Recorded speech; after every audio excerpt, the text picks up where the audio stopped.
No vídeo de hoje vamos trazer aqui a entrevista do procurador do STJD, trazendo aqui, pelo visto, definição a respeito da denúncia que vai ser oferecida contra o Cruzeiro. Além disso, vamos trazer também a situação do Bahia, dentre as oportunidades que a gente teve dentro das quatro linhas. Para completar, o Bahia tem 2 jogos para secar nesses dias e também situação que o Bahia tem passado grave, que precisa corrigir. Isso e muito mais em mais um vídeo aqui do canal Bora Bahia. Vem com a gente.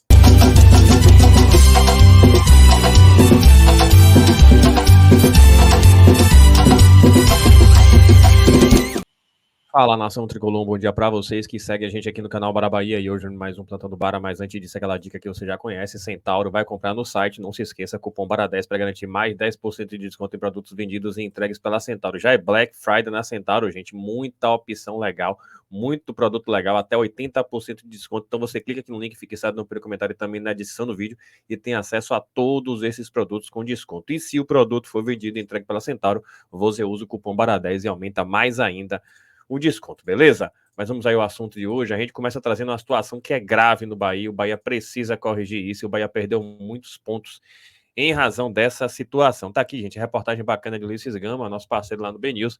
Raudinei às avessas. Gols sofridos no fim, dentro da fonte, destroçam o Bahia no Brasileirão. Tá aqui, gente. Historicamente, o torcedor do Bahia gosta dos minutos finais de uma partida. Foram nesses momentos que Raudinei, Charles, Dionis e tantos outros jogadores deram alegrias para o Esquadrão de Aço. Neste ano, porém, o feitiço tem virado contra o feiticeiro. Sabe aquela conversa sobre mística? Quando o relógio se aproxima dos minutos finais na Fonte Nova, é a hora que o tricolor tem perdido pontos que poderiam deixar a equipe em um lugar melhor na Série A do Brasileiro. Foi assim no último domingo 12, com o resultado na mão, o Bahia tinha tudo para vencer o Atlético Paranaense e ganhar fôlego na briga contra o descenso. Mas Canóbio, de 1,75 m, levou a melhor sobre o sistema defensivo do Bahia e marcou aos 42 do segundo tempo. O trauma já é conhecido por esse elenco.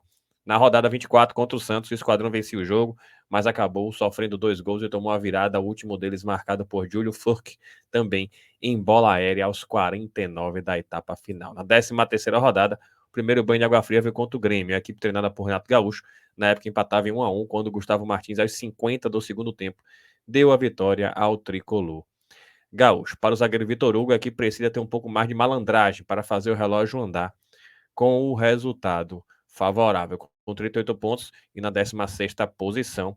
O Bahia está aqui, tem mais 2 jogos diante de sua torcida, contra o São Paulo e o Atlético Mineiro, para apagar essa imagem negativa e conquistar permanência na elite do futebol nacional. Tá aí, gente, reportagem importante, reportagem relevante.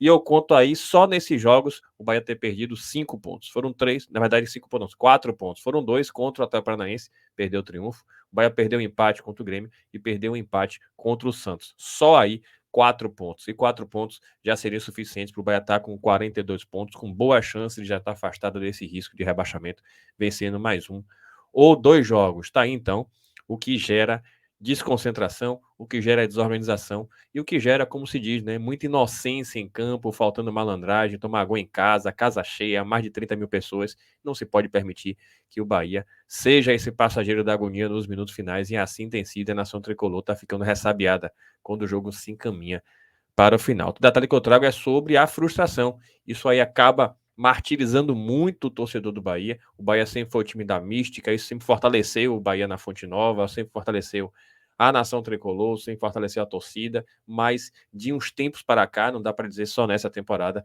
o Bahia tem sido realmente um Raudinei às avessas e a torcida tem sofrido com requintes de crueldade, tomando esses gols nos minutos finais. Outra informação que eu trago agora é a respeito de análise do Bahia, e uma análise bem interessante, porque traz, a despeito da derrota, algumas questões importantes trabalhadas por Ceni. Tá aqui, gente, análise. Bahia não define jogo contra o Atlético, falha e se complica na luta contra o Z4. O Tricolor deixa de somar 2 pontos e segue próximo ao Z4. Aqui é falando sobre o jogo, a gente já sabe a respeito do jogo. E aqui tem uma situação interessante que eu acho que vale a pena a gente destacar. Rogério Ceni escalou o Bahia com Juba de lateral esquerdo na vaga de Camilo Cândido, expulso no último jogo. E Tassiano em substituição ao Felipe. Com isso, Rezende virou um terceiro zagueiro ao lado de Vitor Hugo e Canu. A formação tática funcionou e trouxe equilíbrio em boa parte do jogo. O primeiro ponto que eu destaco é esse. O Bahia realmente pode pensar nessa possibilidade como esquema base. Pode variar de acordo com alguns times, mas não dá para dizer que não deu certo. Não criou resultado, não trouxe resultado, mas jogou razoavelmente bem. Tá aqui o trio defensivo, tá aqui inclusive Acevedo, que não pode nunca ser banco para Iago Felipe, Tassiano, que fez uma função importante, Cauli tá jogando no sacrifício, e Gilberto e Juba. Juba, inclusive, fez uma boa partida. E tá aqui, ó. Esquema tático trouxe principalmente verticalidade ao Bahia na transição rápida, mas o meio de campo pouco preenchido gerou espaços para o adversário trabalhar a bola com certa facilidade. Isso aqui, gente, de fato aconteceu, mas graças a Acevedo, que fez uma excelente partida, a gente teve a situação diminuída. E a melhor primeira chance dentro dessas características foi o Tricolor em jogada concluída de cabeça por Tassiano. O Bahia teve realmente inúmeras chances. E aqui interessante, ó. Uma boa alternativa tática percebida durante o jogo foi a saída do Bahia em ligação direta, com Cauli recuando para ajudar Acevedo na briga pela segunda bola, ou até na saída de pé em pé, e Tassiano subindo ao ataque para brigar pelo alto e aparecer na área. Isso aconteceu muito, Tassiano pisando na área, Cauli voltando para tentar articular essa saída de bola, foi bem interessante. Então é mais um trabalho de Ceni. O Bahia ainda teve dificuldade em roubar a bola do Atlético, principalmente quando se fechava na defesa, mas continuou perigoso na transição rápida e quase abriu o placar em bela trama, que teve participação de Everaldo e Biel, antes de finalização de Cauli. O problema foi esse, o Bahia ficou muito no quase, e tem que mudar, porque já não é de hoje que o Bahia tem tido essas dificuldades. E aqui, gente, o Tricolor chegou em perigo em lance de bola parada, outra alternativa muito utilizada durante o jogo, mas a vulnerabilidade gerada pelas bolas perdidas desses rebotes quase custou caro em contra-ataque rápido do adversário defendido por Márcio Felipe. No começo do segundo tempo, o Bahia teve essa dificuldade, é mais um alerta que é importante. E tá aqui, gente, depois da substituição que aconteceu.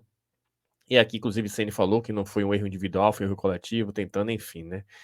E agora ele traz aqui o que eu concordo. O bom desempenho no geral caiu por terra e gerou um misto de vaias e aplausos da arquibancada ao apito final. Vale lembrar de jogos recentes com mais derrotas para Cruzeiro, Palmeiras e Cuiabá, em que as falhas de marcação, de passe ou de outra tomada de decisão foram determinantes. Tá aí, gente.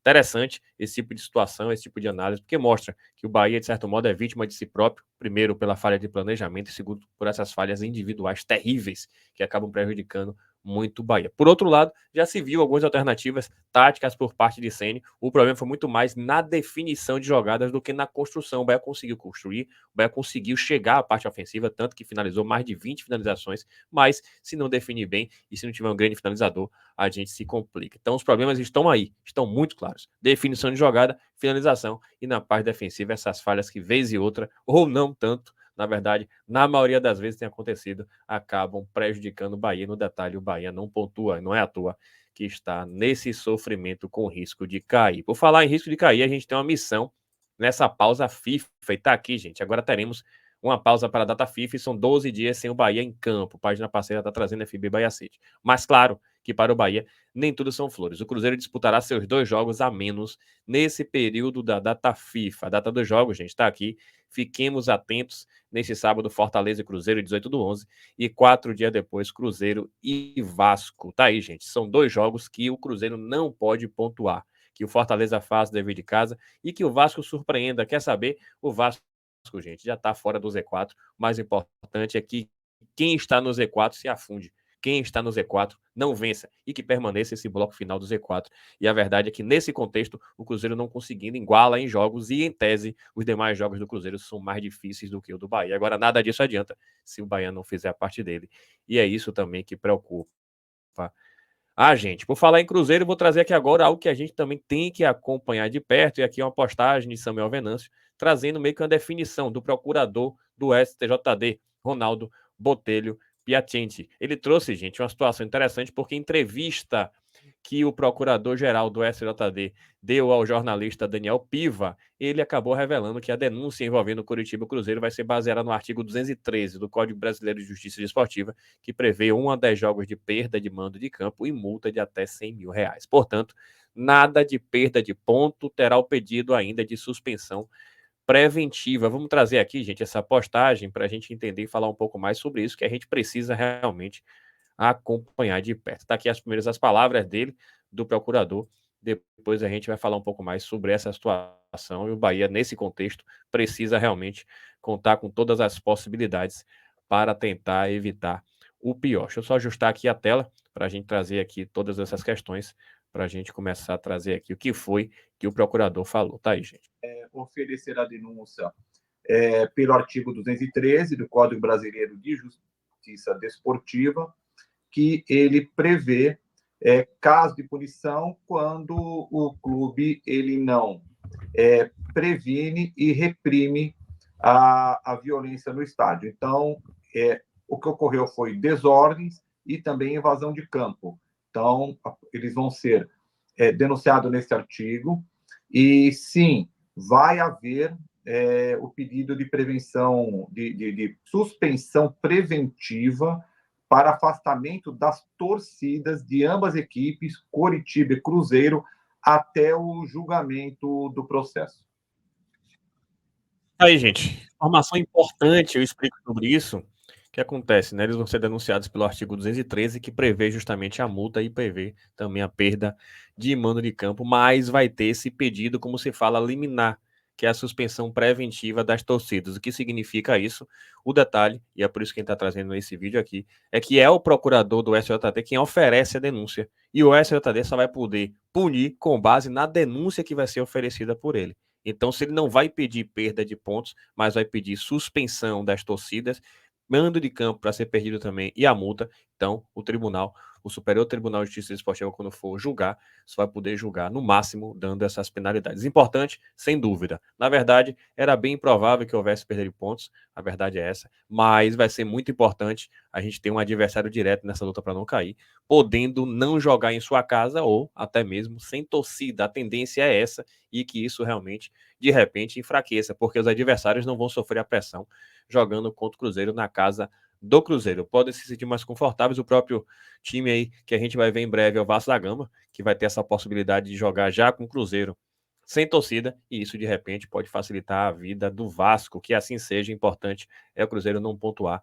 E nessa competição à parte entre Bahia e Cruzeiro, o Bahia vence essa disputa. É isso, gente. Espero que vocês tenham gostado. Se gostou, deixa seu like, se inscreva no canal e compartilha com geral. Acabou de assistir, clique aqui no link, fique certo no primeiro comentário e também na descrição do vídeo. E aproveite a Black Friday na Centauro. Tamo junto, saudações colores e até a próxima.